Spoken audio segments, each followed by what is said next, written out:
Hey, what's going on YouTube? My name's Tyler. Welcome to Behind the Blazer YouTube channel.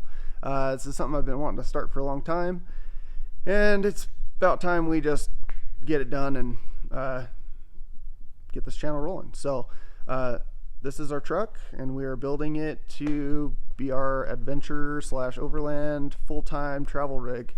So yeah, hopefully you guys are interested in square bodies, and we'll take you on this journey with us.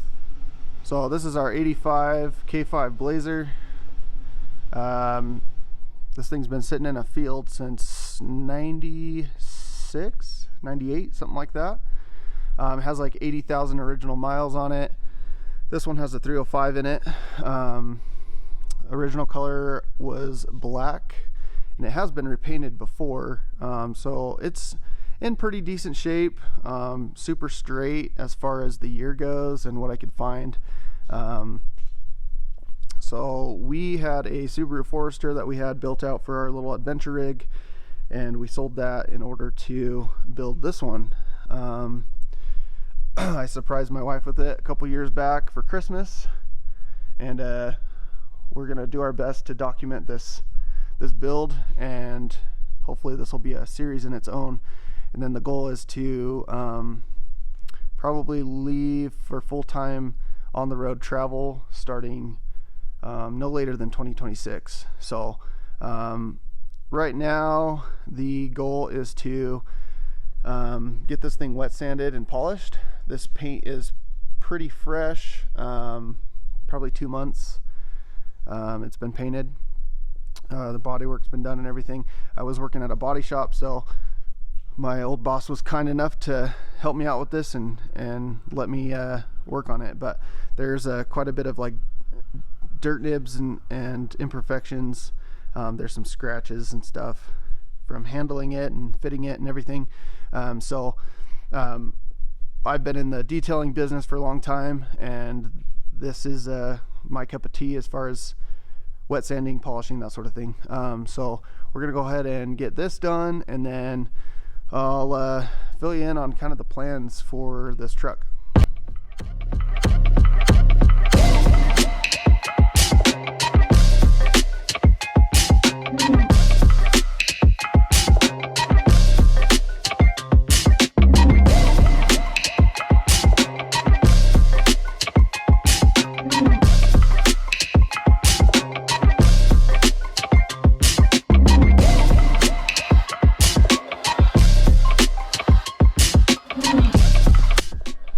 So just a quick little thing here. I just went and picked this little Harbor Freight dual. Actually, I think this is a random orbital sander. It was like $100. I had a freaking palm sander, but I was stupid and threw it away. I didn't really use it that much. Most of the detailing stuff that I did for people mainly consisted of like your typical paint corrections that didn't involve sanding or wet sanding.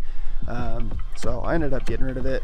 Of course, as soon as I get rid of it, I need it. So I had to go spend some money on that. And then the pads I'm using are these Mirka 1000 grit is what I'm starting with.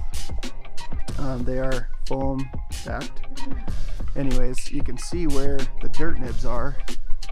All those little spots is where there's dirt in the clear coat. So I'm just sanding that all down to get this paint as flat as I can. And then once I get the majority of it with this 1000 grit, I'll probably bump up to either 1500 or 2000 grit, go over everything again. Just a light pass on the whole truck. This is gonna take the majority of these imperfections out, and then it should give the paint a lot better clarity once it's like, look how much orange peels in that. Once it's sanded and then I come back with compound and polish, then I'll be able to bring that, you know, glossiness as good as I'm willing to do for this truck and its purpose. This is not a show truck. This is not going to be going to a crazy auction or something like that. So we're going to use this thing, but I do want it to look nice, and yeah, so we're gonna keep going on this. It's gonna take quite a while to get the sanding done. I'll try and just time lapse most of it. That way we can get through this video quickly for you guys, and then move on to the next steps. And then like I said, we'll chat more about the direction we're going with this thing and what we've done and what we're going to do. So yeah, let's keep getting after it. Just one more quick note as well. I ended up switching. I'm not going to wet sand it. I'm just dry sanding it. These pads are good for wet sanding or dry sanding, and I've used these pads in the past, and they cut quite a bit faster dry sanding it, but you do have to be a little bit more careful. Luckily I have some experience with these things, these types of jobs and stuff like that, so I'm not afraid to dry sand it. But if this is something you want to do at home, I would recommend wet sanding it. It's a little bit safer, and the water keeps the heat down, so you're not causing so much chance of burning through the clear coat. So just a little tidbit. I'm planning on doing some like detailing type of videos to throw in here just to help you guys out with detailing your overland truck or your off-road truck, stuff like that. So anyways, back to it.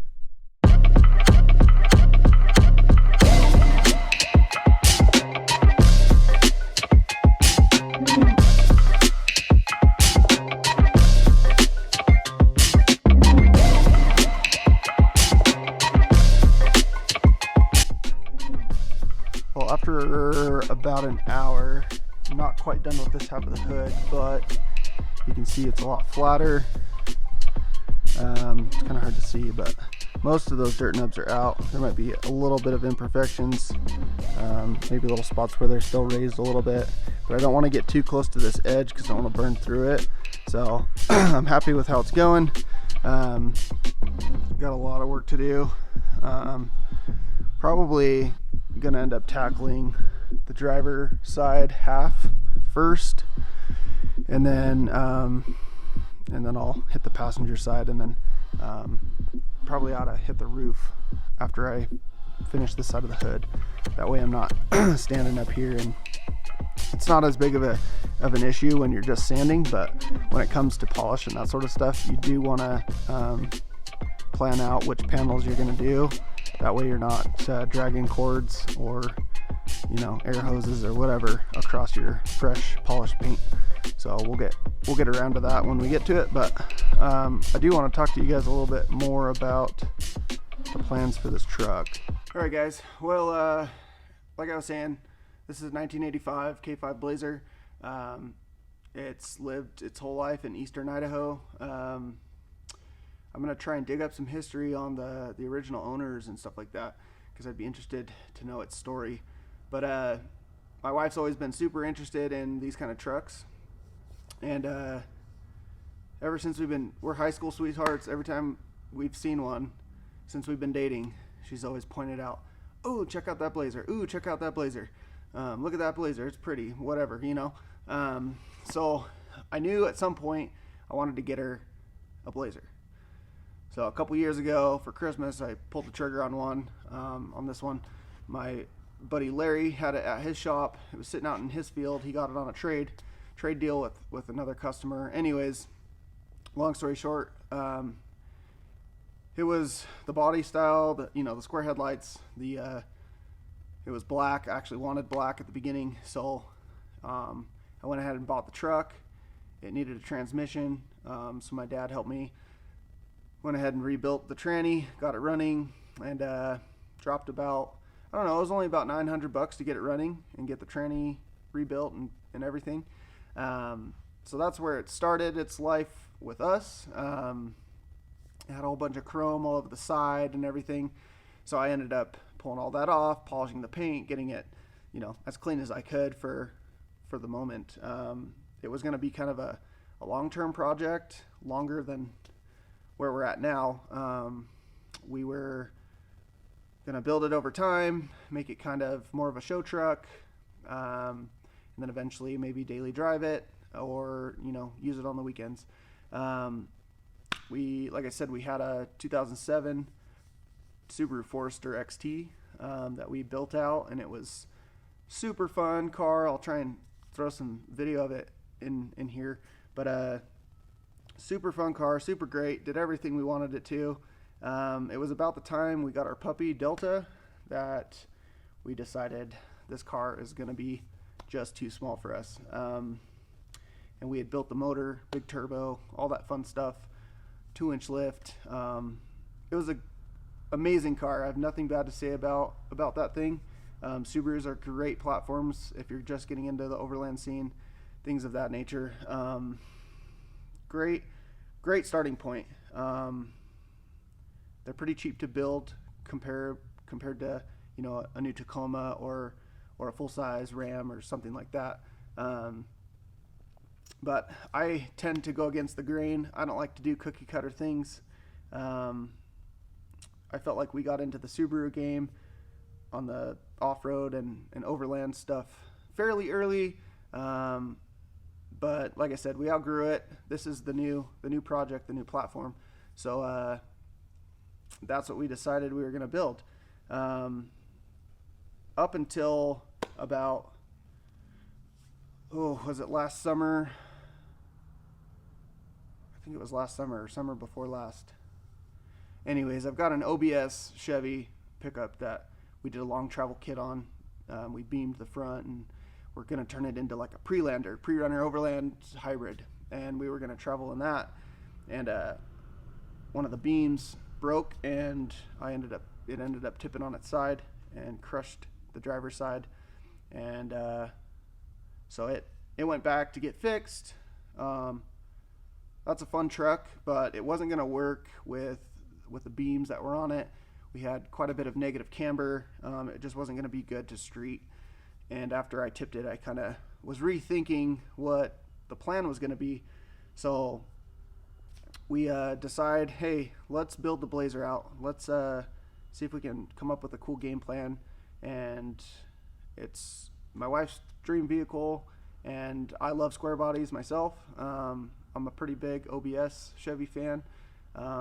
88 to 98, that's my favorite, but square bodies are obviously awesome, and we're super stoked to be working on this truck.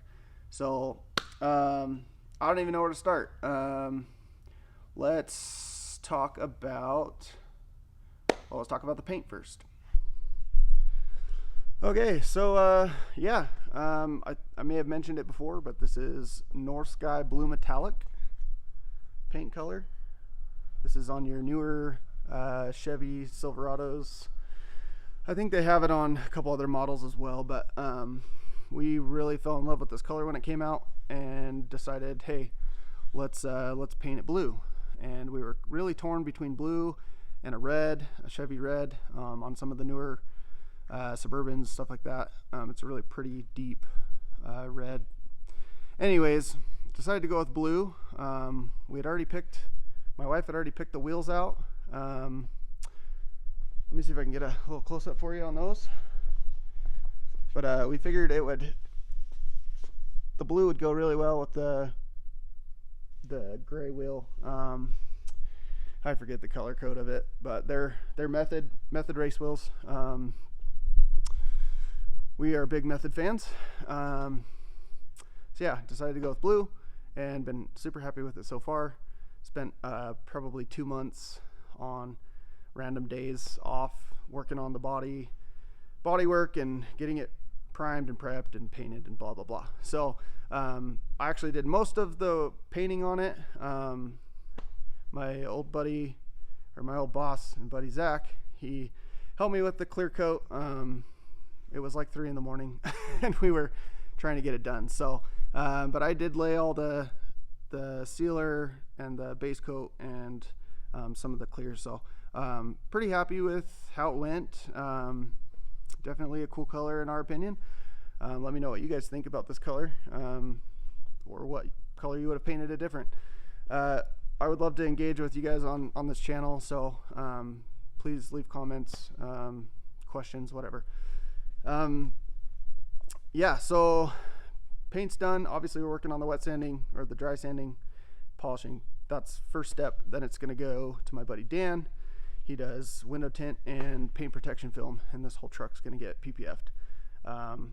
With the amount of trails and stuff we're going to do, I just want to protect it as much as possible.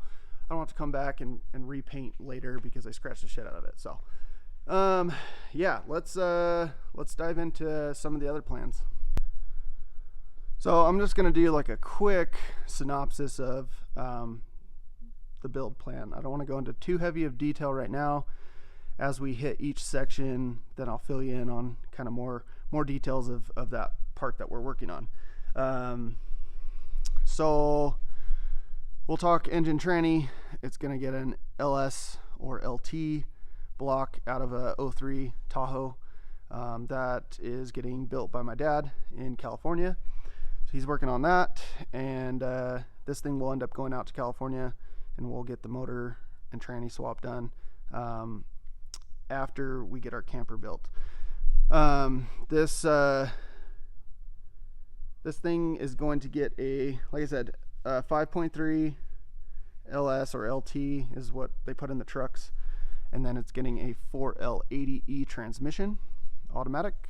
If you're not familiar with that, it is the beefier tranny that can take a little bit more of a beating, a little more towing. The 4L60E just wasn't going to do it for me. So 4L80E, it's got Yukon 456 gears in it. I've already done gears. We kept the stock front axle, just gonna have to get it cleaned up and painted with something. And then I do have the rear back here. I haven't swapped it out, but this is a heavy half rear end. So it's a 6 lug, 14 bolt. I believe this one's a full float. I can't remember if it's full or semi, but I think it's a full float rear end. Opted out of lockers this time just because of the cost, and there's lots of money getting sunk into this thing, so we'll revisit lockers later. In the Subaru with the all-wheel drive, I rarely need lockers. Maybe we'll do a little crawling with this thing down the road, but I think just having 4 low is going to be plenty for what we like to do. It's got a new gas tank in it. I did that when I bought the truck. Let's see, we're going to do a brake kit. So we will convert the rear brakes to disc. Obviously this is the old axle, so this will be coming out. On this axle here, I have to move the spring perch. Spring perches outward. Sorry, I think inward, because on this axle came out of a 93 K2500, I believe, or K1500. Anyways, that's just little things. I can, if you have questions about where all the parts are from, let me know. I'm trying to keep a list and keep it all straight. You know, my head gets jumbled with parts and things, so forgive me if I stumble over what year things come out of. These we'll just jump into the interior since we're looking at it. These are 3rd row seats out of a 04 Yukon XL. You can use any configuration between, I believe, the years 2001 to 2007, somewhere in that range, maybe even 2010. And then I got rear seat brackets for them that bolt in here from Merrick's Garage, and those are at powder coat right now. The front seats are coming. They are out of a Cadillac Escalade, and they're heated and cooled black leather, just like those, to match. We'll get some seat brackets put in, a little bit of embroidery done. It's gonna get a new instrument cluster. Dakota Digital is what we're gonna go with. New steering wheel. One of the projects we got coming up for you guys is, I think my wife and I are gonna attempt a new headliner, see how that goes. Carpet kit, sound deadening stuff for the floor. Yeah, like I said, it's gonna be super detailed video on what we're doing with every little bit, but that gives you a little bit of a idea of where we're headed with this truck. The idea is to live out of it full time with a 14-foot trailer where our kids can do homeschool and have their own space. But What else am I missing? Camper. Let's talk about the camper situation. It is going to be built by a company called Hauerbuilt. It is a cab over pop top, not a wedge style, full pop up, that we're going to be living out of. Yeah, our deposit's in, and we are excited to get that show on the road. We'll fill you in when we get closer to that, and we're super excited to have Hauerbuilt build this camper. Colin and his team are super awesome, and we're excited to add that to our overland build.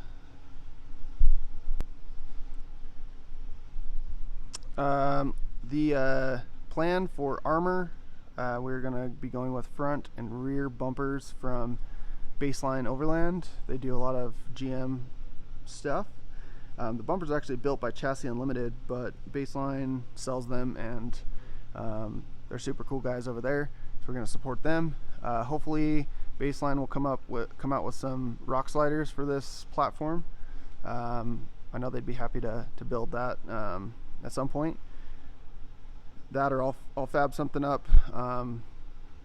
We'll get sliders going, bumpers, rear swing outs on the rear, and then hopefully some sort of protection on the bottom, skid plates, something of that sort. And then we do have plans for some lighting, all going to be powered by Baja Designs, only go with the best.